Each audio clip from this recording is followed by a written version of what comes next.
નમસ્કાર, આપ જોઈ રહ્યા છો સંદેશ ન્યૂઝ. હું છું પ્રીતિ. અમદાવાદ સિવિલ હોસ્પિટલમાં પરિવારજનો દ્વારા હોબાળો મચાવવામાં આવ્યો.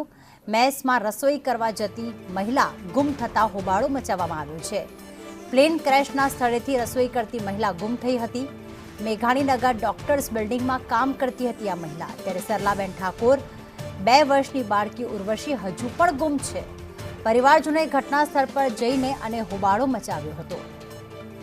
તો મેસમાં રસોઈ કરવા જતી એક મહિલા અને 2 વર્ષની બાળકી ગુમ થઈ ગઈ છે. પ્લેન ક્રેશના સ્થળેથી રસોઈ કરી રહી હતી આ મહિલા અને આ મહિલા ગુમ થઈ ગઈ છે. કોઈ જતો પત્તો નથી તેમનો. ત્યારે પરિવારજનો ઘટના સ્થળે પહોંચ્યા છે, હોબાળો મચાવી રહ્યા છે.